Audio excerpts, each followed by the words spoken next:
This is Thule's AeroBlade Edge Raised Railing Crossbar. Thule offers three different models, the 7501, the 7502, and the 7503. The difference is the length of the crossbars. If you use the Thule Fit Guide, it will specify a particular model that works best with your vehicle. In the upcoming video, we'll demonstrate how to set up, install, and operate the new Thule Edge Raised Railing Roof Rack. When you're setting up your Thule Edge rail bar, start by removing the covers and loosening the tightening bolt as much as it allows. The feet are adjustable with an integrated spring mechanism. Simply push in on the foot and the spring snaps the foot back into its original position. Next, take the rubber-coated steel band and fasten it to the foot by inserting the metal tab into one of the four notches on the band. Be sure to have the band facing in the proper direction. The bands have four different notches to accommodate the size of your vehicle's raised rail.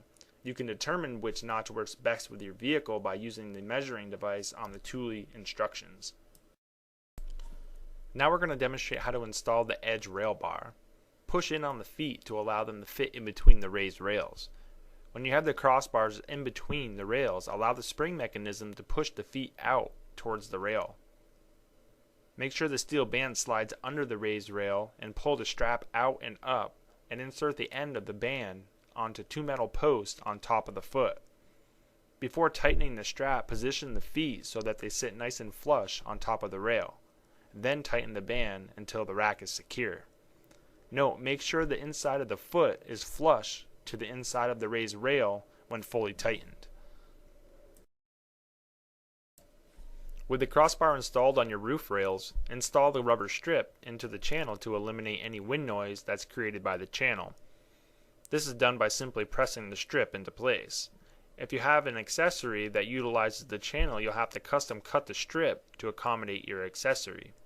To complete the installation, insert the lock cover onto the foot and use the plastic plug to secure the cover in place. Locks are not included with the rack, so if you purchase locks separately, install the lock core in place of the plastic plug, and this will lock your crossbar to your vehicle. Please contact us at 1-800-272-5362 for the best price on Thule's newly designed Flush Edge Rail Bar.